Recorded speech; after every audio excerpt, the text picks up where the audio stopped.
Hi, I'm Tim Keiningham, and I believe passionately that the best way for companies to compete is by providing an unforgettable customer experience. And that's what I've dedicated my life to. And we're going to talk a little bit And we're going to talk a little bit about that today. I hope you laugh more than just when the mic goes wrong. Now, we're going to talk, as we were introduced, about a book that we had that came out recently, The Wallet Allocation Rule. It's based on a lot of scientific research, including some studies that we had in the Harvard Business Review and the MIT Sloan Management Review, and then a host of very, very technical quantitative journals, if you would like. Please ask. We're happy to get you to those papers. But the idea here is that we're looking at a way to grow share of wallet that is backed by rock-solid science, not just what we think is true. Now, why does that matter?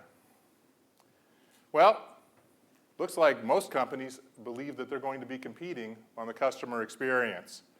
Gartner says 89% of companies plan to compete primarily on the customer experience starting next year. Let's think about what they're saying right now. They're saying, I can't differentiate by product, I can't differentiate by price. The only thing that I can differentiate on is the unique experience that I'm able to offer to my customer. Well, most of us here know that's probably pretty hard to do. And part of the problem is we're stuck trying to collect lots of data. Before you leave this hotel, I am sure you're going to get a survey in your inbox, or at least a survey request in your inbox, right? And even when you leave a McDonald's, you are likely to get a survey request in your inbox, and they're not doing these things to annoy you. They actually want your feedback because they're going to try to use that information to help them guide how they change the customer experience for you. There's just one small problem. What you're looking at here is actually a chart that was done by Bloomberg Businessweek. And what they looked at was they looked at the American Customer Satisfaction Index data. Now, for those of you who aren't familiar with that, that's put out by the University of Michigan. It tracks about 85% of US GDP. And it looks for the satisfaction levels that customers are assigning to the different brands they use across the US economy. And what Bloomberg did is they looked at that data, and then they looked at the stock market performance of those companies. Now, you don't have to be a stats person to know that that line is not going in the right direction. And they came up with this really great article called Proof That It Pays to Be America's Most Hated Companies. They had wonderful arguments like, your contempt truly doesn't matter. In fact, it might actually hurt profits to make you happy. Now, that finding was so incredibly unexpected. My hero, Stephen Colbert, put on one of his best skits ever, where he went through these findings, and in the end, he proposed his help to get American corporations' numbers right in the toilet. Now, I can't repeat them because they would definitely offend someone, but they're funny, and they're definitely on Comedy Central if you'd like to see them. But the point of this is, it's really very, very hard to turn an excellent customer experience or excellent customer experiences into bottom line impact. And that's really what we're going to be talking to you about today. There are three big problems with satisfaction, or if you're measuring the Net Promoter Score, which is another measure of brand loyalty, or some other measure, whether it be your recommend intention or your repurchase intention or any other loyalty metric. They all suffer exactly the same problem. And the first one we call money-losing delighters. The second one is going to be unexpected for most of us, and that is smaller often equals happier.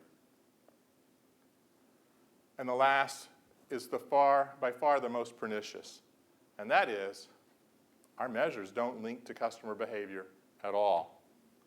And now I'm going to turn it over to Lerzan to talk to us about money-losing delighters.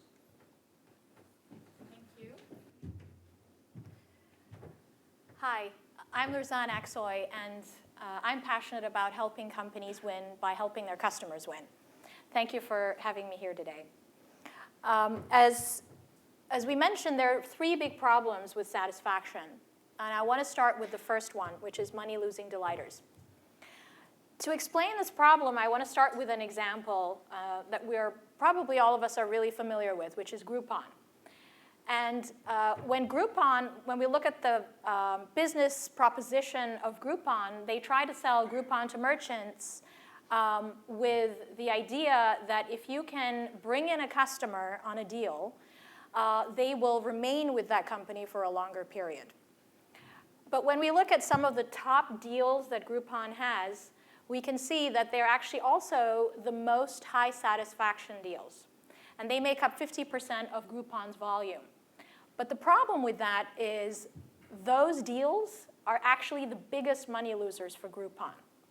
And it's not just for that one transaction, but it's over the lifetime of the customer. Another great example is Home Bank.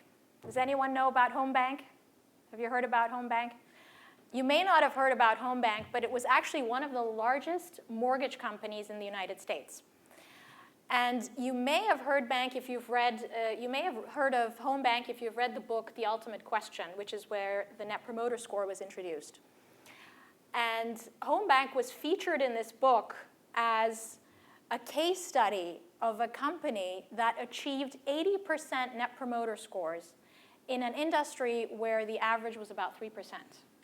So how did they achieve this? They did this by focusing on customer satisfaction and linking employee recognition and reward systems to exactly that.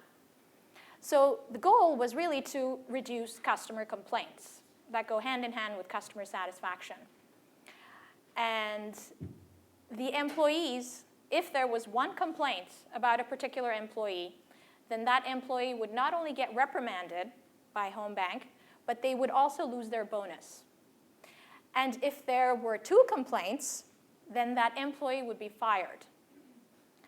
So now, if you are a Home Bank employee, what are you going to do to increase your customer satisfaction? You're going to start approving loans, right? What is the biggest driver of satisfaction for a mortgage company? It's loan approval. And that's exactly what they did. Unfortunately, this didn't translate very well into performance. And when the book was actually introduced into the market, The Ultimate Question, Home Bank was losing a ton of money. And by 2007, they had gone bankrupt. Now, the Home Bank company is no longer in business, but the name was actually bought by a different company. So we hope that the future is a little different. So as these 2 examples demonstrate, both the Groupon and the Home Bank example demonstrate, it's really easy to satisfy your customers, right? The easiest way to do this is to give away your product. But I think all of us in this room would agree that that is a terrible business strategy. So what's the solution? And we talk about this in our MIT Sloan Management Review as a framework for thinking about the market and thinking about your customers. It's really to think about them as assets. So it's not just about increasing your customer satisfaction, but also at the same time, this is an exchange. So they have to also generate for you a reasonable rate of return. The second problem that we see is smaller often equals happier. Now, you're probably wondering what exactly this means. Well, I want to demonstrate this with an example as well from Kmart. When you look at the history of Kmart in terms of customer satisfaction, the one year that they had an all-time high record satisfaction level was 2001. But if I asked you what happened in 2001 to achieve this record high satisfaction level, I'm pretty sure you wouldn't know what the right answer is. Oh, wow, yes, absolutely. We got one right answer here. That's absolutely correct. They went bankrupt in 2001. So why did their satisfaction scores go up? They had lots of customers leaving, and the ones that actually remained behind were their core customer base, the ones who loved Kmart. So when you measure their satisfaction rating, it was at an all-time high. Now, this is a great example of the negative relationship between market share and satisfaction. The higher the market share, the lower the satisfaction. That's just the nature of the way things work. And we see this all the time, but we actually don't really recognize it. When you look at different industries, maybe technology being one exception, we see that in a lot of industries, those companies that have the highest market shares tend to have the lowest satisfaction ratings. Look at fast food. McDonald's, by far the market leader, has the lowest satisfaction rating out of its competitors. Pizza restaurants, pretty much the same. If you look at discount retail, Walmart, again, clearly the leader, but again, the lowest satisfaction rating. If you look at life insurance, financial services, we actually see exactly the same thing. These two things don't go together. In fact, I work a lot with credit unions and do consulting for them. And one of the things that credit unions grapple with seriously is they have customers, or they call them members, who love them. And if you're a credit union member, you'll probably know exactly what I mean and attest to this. But when you look at their market share, tiny. They're not able to grow as quickly as some of their retail counterparts. So again, a great example of this opposite relationship. And this is not an anomaly. Even scientific studies out there who have looked at data from 1994 to 2006, they find exactly the same thing, that the higher the satisfaction, the lower the market share. And what's the solution to this? The solution is really to understand what kind of brand you are. If you're a mass market brand, most likely you're going to see this relationship. So you're going to have lower satisfaction ratings. That's just the nature of it. And you're probably competing with some of the niche brands. Like if you're a McDonald's, you're likely competing with Five Guys that really focus on this smaller group of customers who have specific needs but then are happy with the offering that you have because it's a much more narrower set. High loyalty brands usually are tech brands, and they constantly evolve, and so that's why they're able to maintain that high satisfaction and high market share. I mean, just as a poll here, how many of you have iPhone 4s? One? Okay.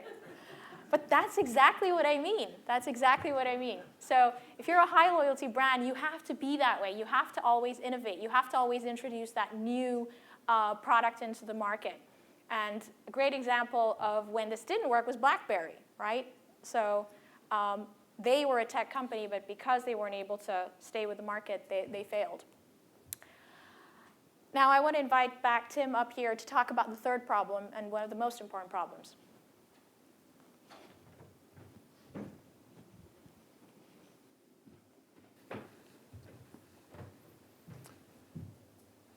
Most of us are taught something like this. I bring my customers in, get higher satisfaction, they spend more money with me, I end up making larger market share and greater profitability. Anyone disagree with that?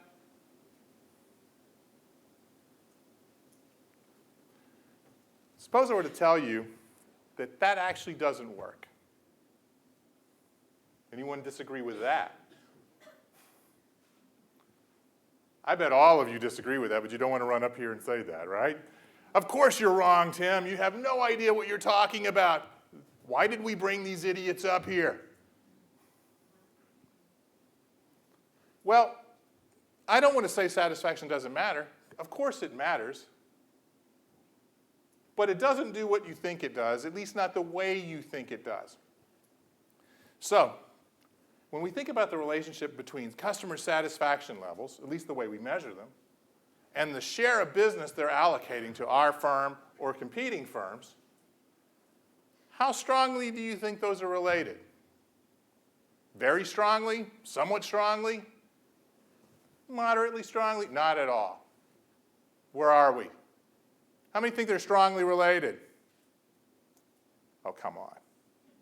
I can tell you right now that before you walked in here and heard Lerzan and me speak at all, everyone has their hands up.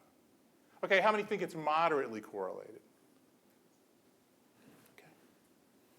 How many think it's not at all correlated?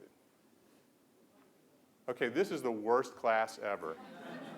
I'm so glad I'm not an instructor. Lerzan would say no class participation, right? The reality is pretty horrifying. It turns out that knowing a customer's satisfaction level tells you almost nothing about how they divide their spending among the brands they use.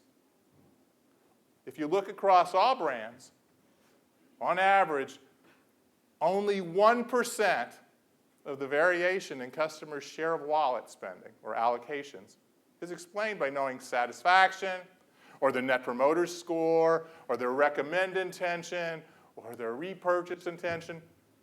Now, here's where people tend to want to yell at me. And what I love about that yell is you don't have to take my word for it. It's easy to prove for yourself in Excel. All you would have to do is take the customer satisfaction level that you get when you do a survey. So let's assume that they go from 1 to 10 or 0 to 10, with 10 being the highest and 1 or 0 being really low sat. And then you put the share of wallet that they're allocating to your brand in this other column, and all you have to do is compute what's called the R-square, which is, don't worry about the stats. There's actually a formula for it in Excel. You don't even have to know how to do it. And that tells you how much knowing satisfaction explains knowing share of wallet. It's always bad. It's so bad that I remember having a gentleman with a very, very large hotel chain that everyone in here has stayed at least once in their life. And it's a famous person's last name. There's only a few of those, right? And he's on the phone with me. He goes, "You're wrong. I know you're wrong." And I said, "Listen, I'm telling you, we do it all the time. You can prove it for yourself." He goes, "I actually have the data here." He said, "What do I have to do?" I said, "Put the satisfaction level in one column. Put the share of wallet that they're allocating to your brand in the other column." And he goes, "What do I do?" I said, "Well, now you compute the R-square. You just type equal RSQ, parenthesis, and then go down one column, and then put a comma, do the other column, and close the paren. Hit enter, and all I heard was, ah! I swear to God, ah! He didn't even make 1%. Not one. And they were spending a boatload of money on this. Now, given that it's really easy to prove that these things don't relate to one another, why do we believe that they do? Well, it's not our fault. We're misled. Now, maybe intentionally, maybe accidentally. But every one of us has seen a chart like this, right? Where on average, happy people spend more than unhappy people. Wow, really? I didn't know that. I'm so glad we paid for this consulting fee. The only problem with that is when the relationship is that weak at the customer level, the averages don't mean anything. They're irrelevant. Now, I'll show you why in just a second. But I didn't say there was no relationship. I said there was a 1%. As long as it's positive, the means go up for every group you make. They're just useless. Now, you think I'm wrong. I know you think I'm wrong. So here, I'm going to help you. I'm going to give you a stronger relationship than the one I just showed you. What I want you to do is think about where we live. Okay? It turns out that where you live has a huge impact on how much you weigh. Now, I'm from the South. And I love being from the South because it's one of those places where we can deep fry a steak. And, oh my God, it's so good. And my wife didn't really like that I liked it so much. So I have been on a diet, literally, 30 pounds down now, because I found out that love does not work like gravity. And, she was saying, I will always love you intellectually in some sort of cerebral way. but you are way more of the man than I married. Now, here's what I want you to imagine, though. I am going to tell you what everyone in this room weighs, and you're going to tell me where they're from. No? You see, because what I do is whenever I see a healthy person, I say, hey, Colorado's awesome. I don't really say things for people who are really overweight because it's just not nice, because they all came from my states. Yeah. But I always speak to them in a heavy Southern accent first, just so we can feel comfortable. See the silliness here? Let's make it even sillier and supposedly easier. Now, what you'll notice is that the East Coast weighs more than the West Coast. So what I could do now is make it, instead of trying to pick the state, we're just going to pick the region of the country you're in. And I'm going to tell you what everybody weighs, and now you just have to tell me if they're from the East Coast or West Coast. Sounds stupid, right? We know that's stupid, yet somehow we don't see the idea that knowing their satisfaction level and telling them how much they spend is any less stupid. Now, I hope I get some hands here for this. Please participate in class. Do we have any single women in the audience? Yes. First of all, I want to be thanked for this, all right? I am going to show you your future husband. I am. Now, this is your future husband. It really is. On average, that's your future husband. So, I don't know his name, but I'm sure he's a really awesome guy. Now, you're all saying, no, that's stupid. That can't be right. No, because on average, your husband has to be this guy because that's the world's most typical person. It was a National Geographic study to find out who was the most typical person. And here's the catch for you girls. Make sure you perform well in your jobs because even though I'm sure he's a wonderful guy, he's 28, he makes less than $12,000 a year. He does have a cell phone, so he can call you, but he doesn't have a bank account.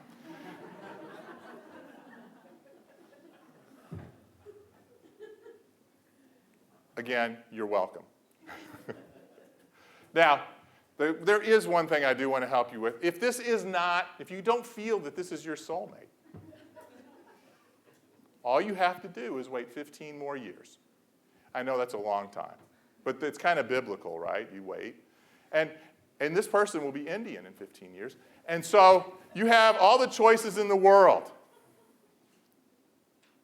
Now, we're laughing because it's funny. But what's not funny is too often that's how we run our businesses. We think we can explain people by just crushing them down into their satisfaction levels, right? Having some sort of average person. And of course, that's not what you all do. You're experts at promotion, and you realize you've got a target because no one is average. And none of us like to be treated as average. And believe it or not, there isn't anyone who even likes to get their mail addressed for something they don't want, right? Yes? Exactly. So what I'm trying to say here is if we're going to make this work, the first thing we have to do is remember no one's average, and the averages that we're getting are complete crap. If we can't make it work at the customer level, it's not working.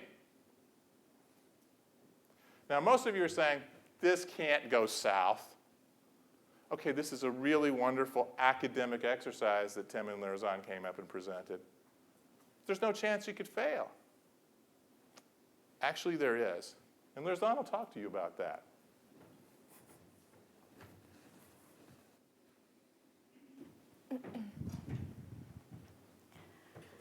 So here's a great example of exactly what we've been talking about, and that's the case study of Walmart.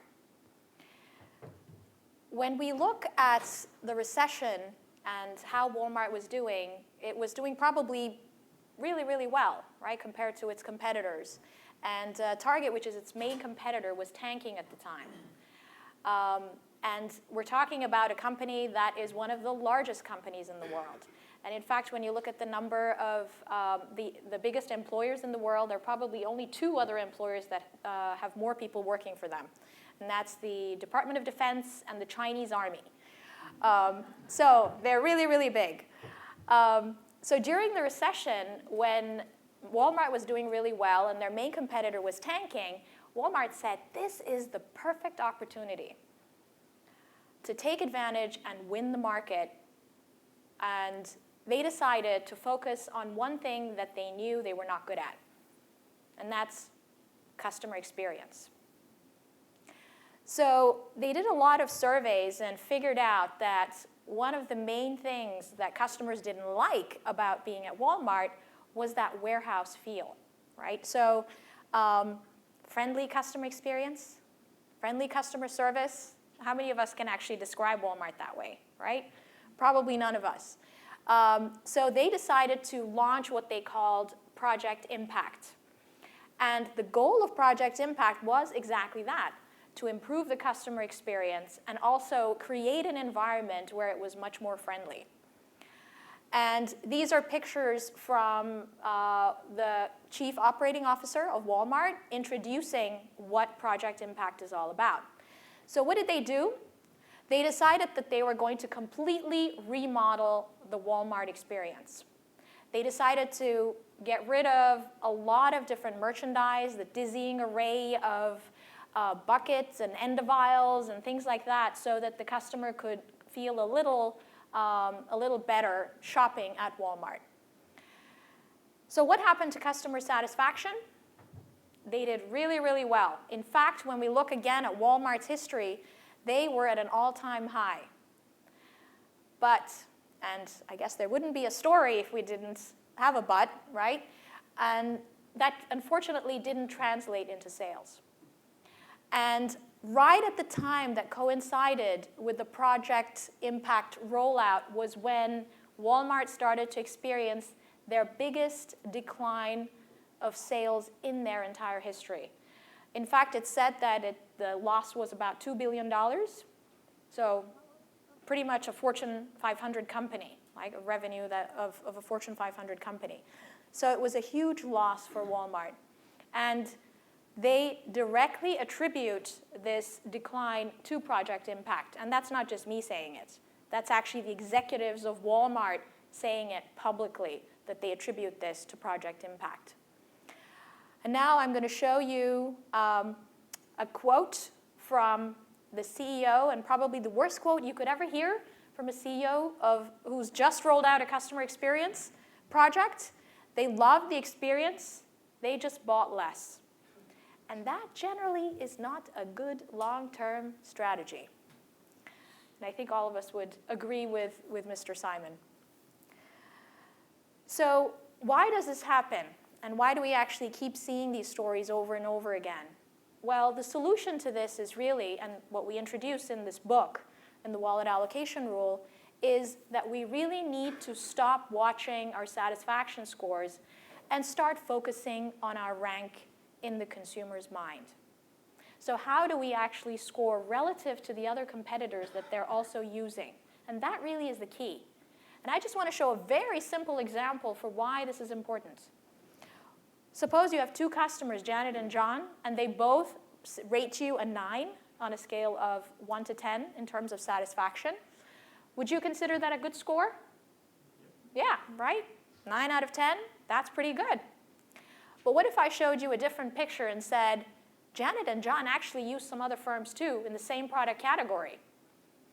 And your brand compared to A and B, when we look at the satisfaction rating, so we ask them to rate their satisfaction for competitor A and competitor B, who's the better customer? Janet or John? Clearly it's John, right? Because he is rating you, you are clearly his first choice in terms of the ranking with the competitors. But when you look at Janet, you are actually tied for last. Even though you're getting a 9, she is actually rating your competitor B a 10 and competitor A equally well a 9. And the reason why this is important is because that is what translates to share of wallet. It's not the satisfaction rating. It's the ranking that actually predicts and helps you understand how much share of wallet your customer is going to give to you. And that's what the wallet allocation rule is about. It's about understanding the rank. So relatively, where do you stand in the consumer's mind in that particular product category relative to all other competitors that person is also using? And how many brands is that customer using? And this is the formula. It's a very simple formula. In fact, when we introduced it in Harvard Business Review, they put on top of it, "Don't let the math scare you." So it's a very simple formula. And just based on looking at this formula, there are two ways to really increase your share of wallet for your customer, right? You have to either increase or improve your relative rank. You have to be there. You have to try to be their first choice. And you have to reduce the number of brands that they're using. Because customers have a logical reason for using every brand that they do. And you have to understand that, what that is. We also looked at and did a ton of testing behind the wallet allocation rule. And we wanted to see whether this idea of relative rank and number of brands used actually applied across categories. And I just want to show you some results, about 12 industries that we tested this on. And you can see the correlation, which is, 1 is a great number, saying the relationship is great. We see that it's applicable to all of these industries. And here's actually the good news. The good news is that it doesn't matter what measure you are currently tracking. You can keep tracking the measure that you use, whether it's satisfaction or net promoter score or likelihood to recommend. The wallet allocation approach is not saying throw away what you already have and use something completely different. It actually builds on what you're currently tracking. So it doesn't matter if you're tracking customer satisfaction or net promoter score, they all actually perform equally well. Now, this is something that I think is pretty intuitive, right? But the question is that how we actually track our business? Is that how we manage our business?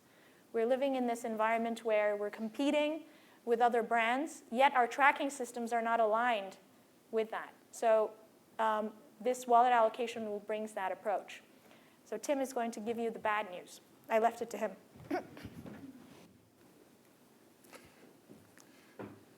Well, as she said, there is some bad news. It doesn't matter what measure you use, but you have to change the way you measure. What I mean by that is you can't go out and measure satisfaction as if it's in a vacuum. And you don't want it to be some sort of promotion number that says 99% of my customers are satisfied. I hate to tell you this. That's true for any firm. You see, satisfaction, all the numbers are bundled up to the top. And you know why that is? Who uses a brand they hate? Nobody. You have a choice of where you spend your money almost all the time. There are a few monopoly things or some energy things. Even in those categories, it's going away throughout the free world. So nobody uses brands they hate, so satisfaction scores tend to be really high. That's why a 9 may not be a good score. Or if you're in Japan, an 8 may be the best score they ever give. It's not a bad score. Even a 7 may be the best score they give for all the brands they use. Now, if you don't change, you will get the wrong answer. Because what drives a brand's rank, and therefore its share of wallet, is different from what drives satisfaction or net promoter or any of those other measures that say, how much do you like me?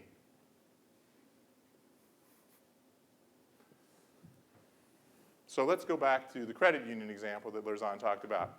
Really, really high satisfaction, really tiny market shares. In fact, credit unions set an all-time high for satisfaction in the United States. You want to find out how to satisfy your customers and you need to figure an industry, that's the one to go look at because they consistently satisfy their members. So, Lerzan had put out a huge study, a national study, I think it was 10 different credit unions across the US. It was a part of a think tank, and she looked at around 5,000 to 6,000 members, and she said, basically, let me find out what drives their satisfaction. Now, what you're going to find is shocking. It turns out complaint resolution is the #1 driver of satisfaction. Really? That's hard to believe. You mean you lower the number of complaints and satisfaction goes up? That can't be. That is so counterintuitive. I'm kidding, of course, right? So, the first thing that everybody at the credit unions wants to do is run out and work on fixing their complaint resolution systems. So we just asked a very basic question. How many of your members joined your credit union because you were really good at solving problems you created for them? There may be one somewhere in the world. But the answer is basically 0, right? We said, why do they really come to you? What makes you first choice? And it turns out that what drives their share of wallet is that they're fee competitive. They better be. They're nonprofits, and they have no fees. Well, that was great news, because it went from they're getting all their business because people love them to a very tangible, they're coming here because it's less expensive to work with you. Now, here's the funny part. If you look at a credit union, credit unions have no fees. They pay higher interest rates on deposits, and they charge lower interest rates on loans. Come back again. Anybody of you have ever been with a banker, they'll say, I'm always losing because my fees are too high. I have to charge higher interest rates, right? Yet the guys who have the lowest market share, the lowest fees, highest interest rates for deposits, and low loan fees. So think about it for a second. If I'm going to a credit union, why in the world would I ever go to a bank, since all the things that people think are important in banking are taken care of with the credit union in terms of fee structures and rates? That's a good answer. Exactly. Access. It's a good point. And you're absolutely right. When you look across the country, though, what type of access do they care about? Now, it would be different depending on the location. In some cases, it'll be ATMs. In some cases, it'll be breadth of product. But if you look across the country, it's internet banking. Because you can't function without an internet banking relationship right now. It's another form of access. And because credit unions are small, they tend to have very poor IT infrastructure. Makes sense. They have to now think strategically. And one of the things that Larzan was pointing in is they have to group together using their credit union servicing organizations. They have what they call QSAPs, these service providers, to find a common platform so they can compete with banks. Otherwise, they're never going to answer the reason. They can't lower their fees and gain share. They have to answer the reason that customers are using the competition. Because gaining share of wallet requires reducing customers' needs to use the competition. And we keep forgetting that part. When we do our how do I make you happier piece, it may or may not reduce the need to use the competition, as Walmart found out. In fact, Walmart actually increased their need to use the competition by clearing out the aisles, making things different. So the point we're trying to make here is we're actually getting back to the fundamentals of business. We work in a competitive context. When we go to business school, the first thing they teach us is what's our competitive position, what's our point of differentiation, why are they coming to us, and how do we eliminate their need to go somewhere else? And that's what we have to bring back in terms of our customer experience management. And I'm going to end with a quote from the father of modern management, and probably most of our heroes in here, if you've ever read him, Peter Drucker. And Peter Drucker was a huge fan of what we all do in this room. That's what I love about it. Peter Drucker is the father of modern management, and he's actually passionate about marketing. I don't know if you know this quote. It's a different quote than I'm going to quote right now. And that is, Peter Drucker said, because the purpose of a business is to create a customer, there are only two functions of a business.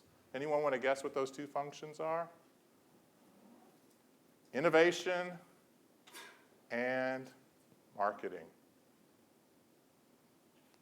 Any company where marketing is absent or incidental is not a company and should never be run as if it were one.